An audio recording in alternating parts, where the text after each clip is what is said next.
రోహిణి బంజారీ సాహితీ జగత్తు యూట్యూబ్ ఛానల్కి స్వాగతం అండి.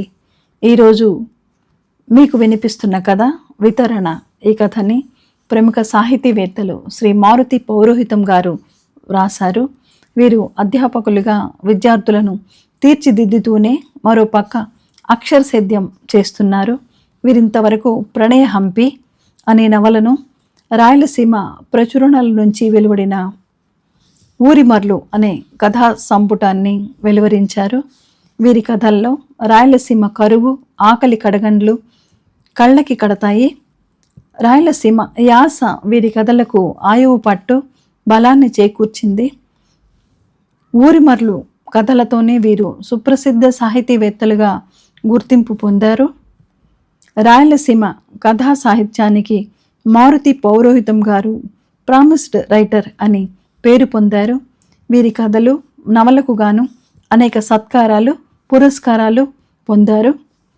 కథా శీర్షిక వితరణ. రచన మారుతి పౌరోహితం. వినిపిస్తున్నది రోహిణి బంజారీ.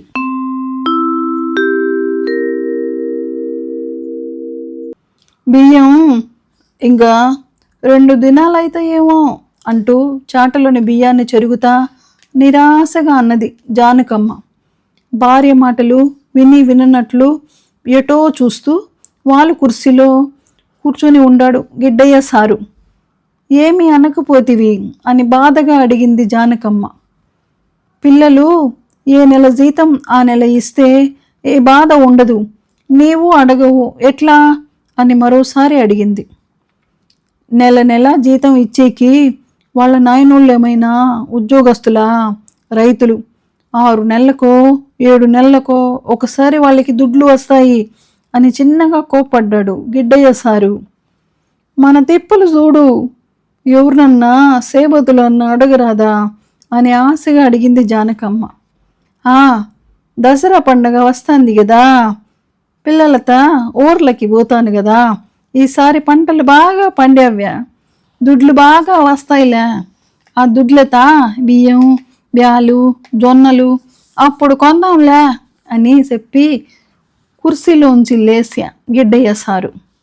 బయట మేతకు తోలుకుపోయిన పశువులు ఇంటికొస్తా ఉండయి.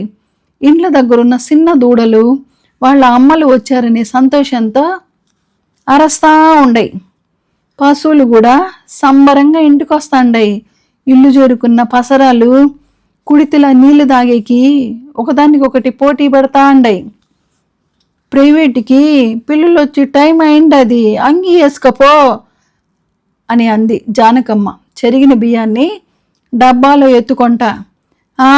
అని ఏదో ఆలోచన చేసుకుంటా గిడ్డయ్య సారు ముఖం కడుక్కునికి జలారి తాకిపోయినాడు. పిల్లోళ్ళు ఒక్కొక్కరే వస్తా ఉండరు. ఈ చిన్న పల్లెటూర్లా ప్రైవేటు ఇంటికప్పా అంటే మా ఊరికి కాలువ ఉండే కదా, 2 పంటలు బాగా పండుతుండే, దుడ్లు దండిగా ఉంటూ ఉండే. గవర్నమెంటు సారు ప్రైవేటు చెప్పనైనా ఊరోళ్ళందరూ కలిసి ఈ గిడ్డయ్య సార్ను పిలుచుకుని వచ్చిరి.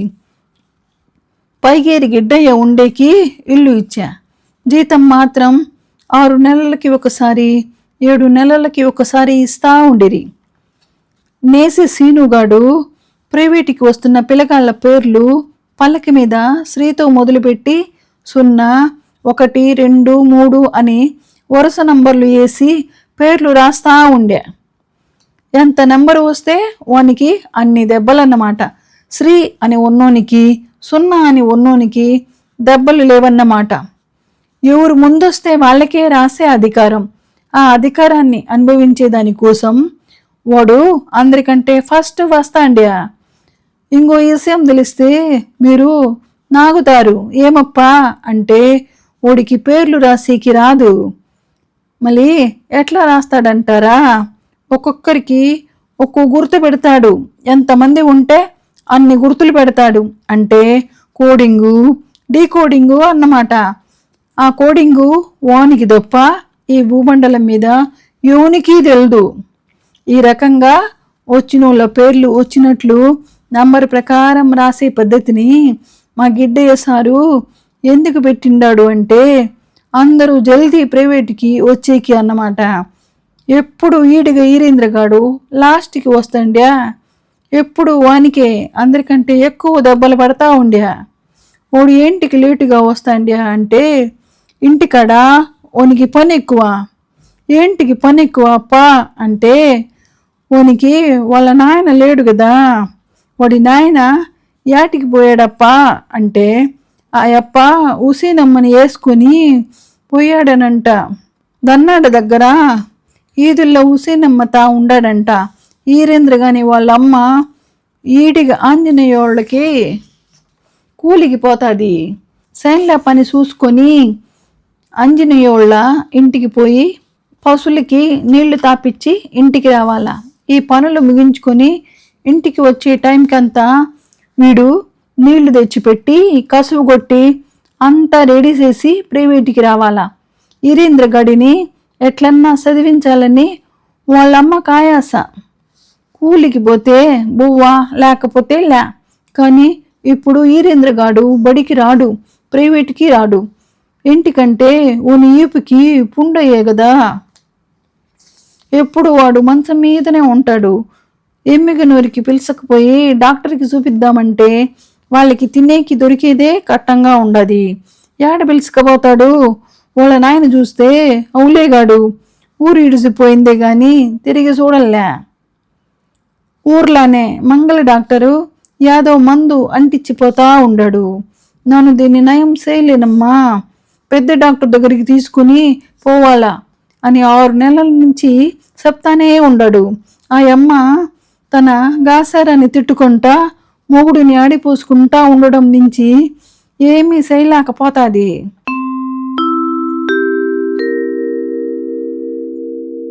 3 అంకణాల పాత మిద్దె తప్ప ఆ అమ్మకి ఇంకా ఏమీ లేదు. ఈ అమ్మ ఎప్పుడు ఈడికి పెద్ద కాజన్న వాళ్ళ శనికే కూలికి పోతుంది. దానికోసం ఆ అప్ప పండగలకి పబ్బాలకి కొంచెం చేయి పడతా ఉంటాడు. పిల్లోళ్ళు అందరూ ప్రైవేట్కి వచ్చిండారు. గిడ్డయ్య సారు పిల్లోళ్ళు పలకల మీద రాసుకొచ్చిన హోంవర్క్ చూసి టిక్కు కొడుతుండ్యా. పిల్లోళ్ళు అందరూ లైన్లో నిలబడి పలకలు సారు దగ్గర నుండి తీసుకుంటా ఉండేరి. అది అయిపోయినాక సారు ప్రభవ విభవ అని 60 తెలుగు సంవత్సరాల పేర్లు, నక్షత్రాల పేర్లు, ఋతువుల పేర్లు, కొన్ని శ్లోకాలు పలికిస్తూ ఉండ్యా. చదివేది రాసేది, కూడికలు తీసివేతలు, భాగాహారం, ఎక్కాలు, ప్రైవేటుల సిలబస్సు 5 పూర్తి అయ్యే నాటికి పిల్లోళ్ళకి ఇవన్నీ వస్తుండ్యా.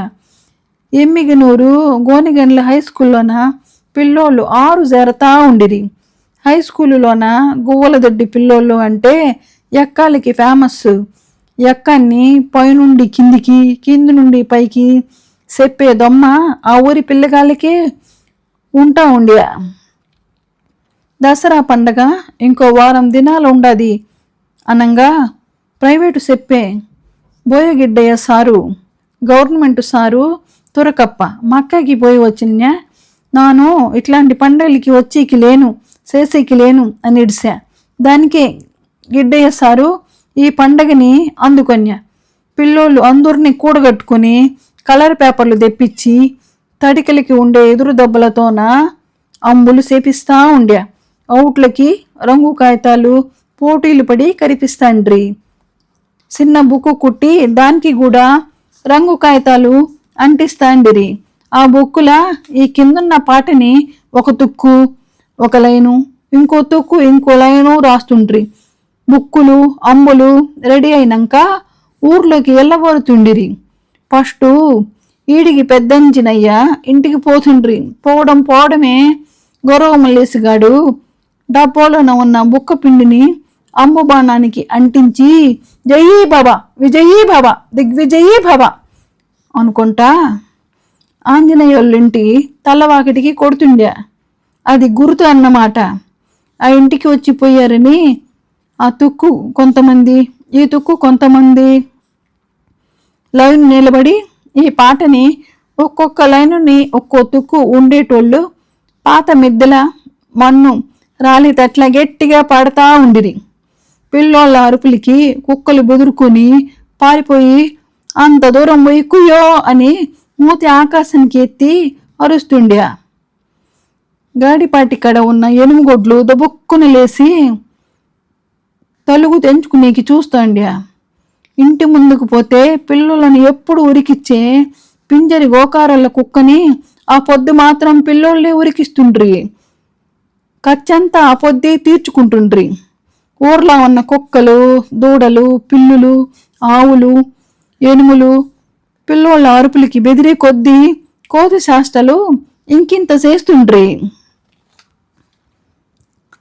శ్రీ గణాధీశాయ శివకుమారాయ నాగముఖ తొండాయ నాగభూషాయ అయ్యవారికి సాలు 5 వరహాలు పిల్లవాళ్లకు సాలు పప్పు బెల్లాలు అని పాడినాక ఇంకా దుడ్లు వసూలికి దిగుతుండ్రి. వరసైన పిల్లగాండ్లు లేమామా నీ ఒగులు సాలు గాని ఓ 10 రూపాయలన్నయ్యి అంటుండ్రి. ఎలా మీకీ ఉన్నట్లు మాకీ 10 రూపాయలు సేను ఉంటే ఇస్తుంటిమి.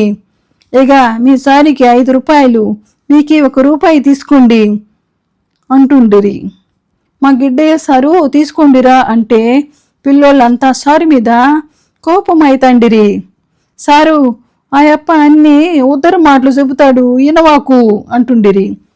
మరి గిడ్డయ్య సారు నోరు మెత్తనోడు కదా, అందరూ కలబడి అనుకున్నంత ఇచ్చేవరికి ఇడిచి పెడతా లేకుండిరి. పండగ రేపనేంత వరకు పిల్లలకి కుశాల ఎక్కాలు రాసే పనిలే, చెప్పే పనిలే. ఎస్నగాన దయా సింధు గోడ దూకితే ఇదే సందు అనుకుంటుండిరి. పిల్లోళ్ళు వచ్చార్యా అని కొంతమంది మిద్ది మీద దాపెట్టుకుంటుండిరి. లొట్టబావగాడు బారికి అంజనేయగాడు ఎట్లా కనిపెడుతుండ్రో చూడప్ప పట్టుకునిచ్చి నిలబెడుతుండ్రి. ఎవరూ కోపం అయితే లేకుండ్రి. పిల్లోళ్ళ అల్లరికి వాళ్ళు కూడా నగుతుండ్రి. సారుకు జాడీ కంబడి వేసి కూసబెడుతుండ్రి. తాగేకి పాలు ఇస్తుండ్రి. ఎవరన్నా దుడ్లు తక్కువ ఇస్తే సార్ మాకి పప్పుల బెల్లాల దుడ్లు వద్దులే, అవి నువ్వే తీసుకో అంటుండ్రి. పండగ అయిపోయినాక గిడ్డయ్య సారు ఎమ్మనూరు సంతకు పోయి బెండు, బత్తాసు, బొరుగులు, బూందీ తెచ్చి పిల్లోళ్ళందరికీ పంచుతుండ్యా. ఏమన్నా చెప్పప్ప ఆ సంబరం ఎన్ని జన్మలెత్తినా ఈ కాలపు పిల్లలకి రాదు చూడప్ప. ఈసారి కాలం బాగా ఇంట్లా కదా. సారికి పిల్లలకి శానా దుడ్లు బాగా వసూలయ్యా. ఈడిగోండ్ల ఇల్లు ముగించుకొని ఇంకా కురువోళ్ళ ఇండ్లకి పోదాం అనుకుంటుంటే పప్పు రొట్టెగాడు యాలే ఈరేంద్ర గాని ఇల్లు ఇడిసిపెట్టామప్ప, ఆ ఇల్లు చూసుకుని కురువోళ్ళ ఇండ్లకి పోదాం పాండి అని ఇడిసా. గొరవ మల్లేసుగాడు ఈరేంద్ర గాని ఇంట్లో ఏముండది, వానికే తిన్నీకి లేదు, మనకేమిస్తాడు, వద్దు పాండిలే అన్య. వెంటనే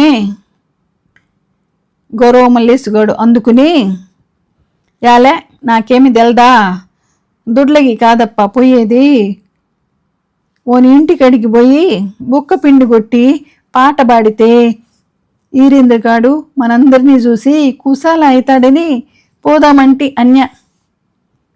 గిడ్డయ్య సారు కూడా వాణ్ణి చూసినట్లుంటుంది పాండి అన్య.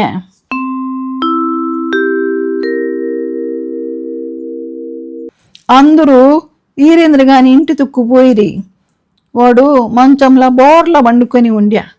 ఈపు మీద ఉన్న పుండు మీద బట్ట వేసుకొని ఉండ్యా. పిల్లోళ్ళని చూసి సార్ని చూసి గబుక్కుని లేచి కూసున్యా. వాళ్ళమ్మ నీళ్లు తెచ్చికి పోయి ఉండినేమో ఇంట్లో లేకుండ్యా. వాకిలికి బొక్క పిండి కొట్టి పాట ఎత్తుకునిరి. ఈరేంద్ర గాని సంతోషం అంతా ఇంత కాదు చూడి, చాలా కుశాలు అయ్యిడిసా. అంతలోపల వాళ్ళమ్మ సంకలో ఉన్న నీళ్ళ కడవ మీద సేదుతాడు పెట్టుకొని వచ్చా. సార్ని కూసోమని రగ్గు వేసా. తాగేకి గలాసులా నీళ్లు తెచ్చిచ్చా.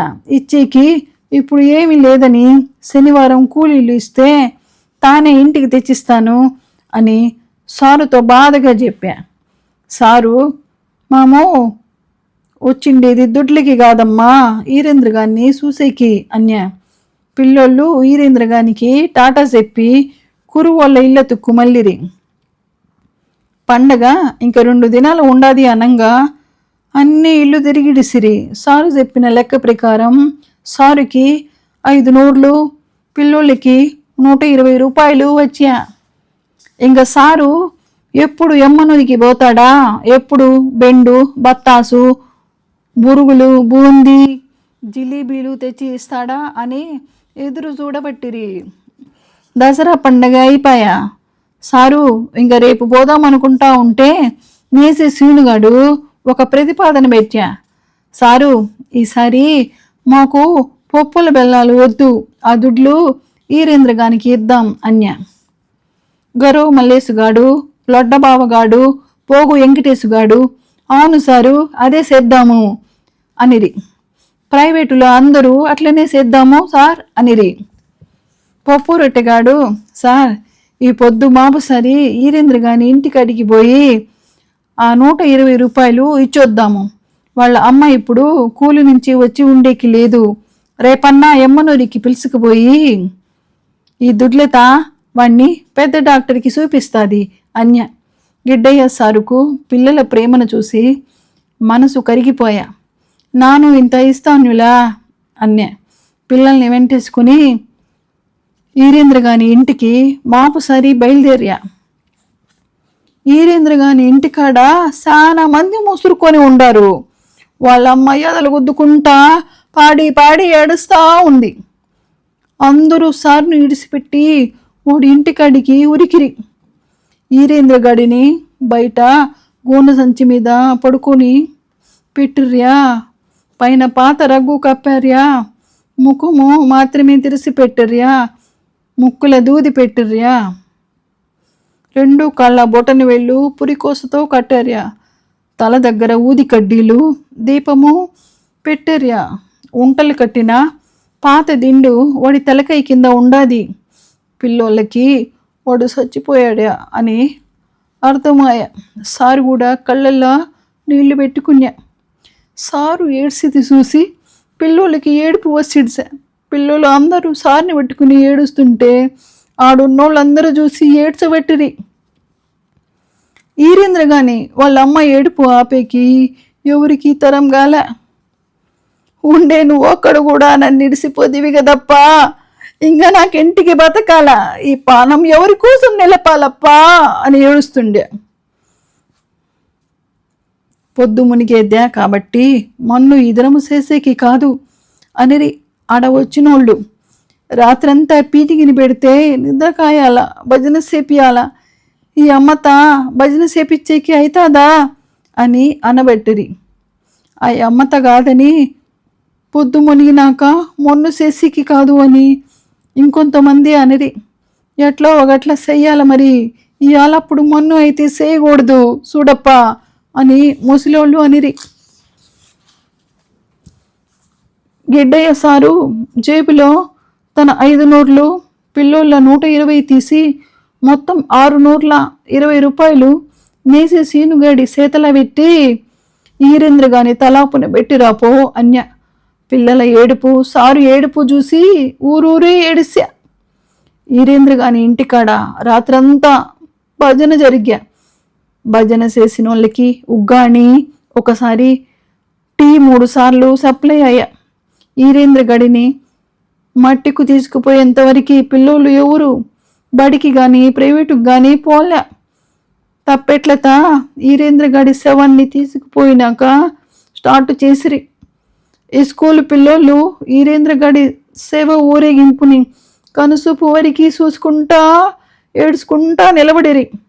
పిల్లోళ్ళ కళ్ళు మసక భార్య. వీరేంద్ర గడి ఊరేగింపు దూరం పోయే కొద్దీ తప్పెట్ల శబ్దం కూడా తక్కువయ్యా. ధన్యవాదాలు. మీరింతవరకు శ్రీ మారుతి పౌరోహితం గారు రాసిన వితరణ కథని విన్నారు కదా. ఈ కథ పైన మీ అమూల్యమైన అభిప్రాయాలను కామెంట్ బాక్స్లో తెలియజేయండి. మరిన్ని మంచి కథల కోసం రోహిణి వంజారి సాహితీ జగత్తు యూట్యూబ్ ఛానల్ని తప్పకుండా సబ్స్క్రైబ్ చేసుకోండి. ధన్యవాదాలు. మీ రోహిణి వంజారి.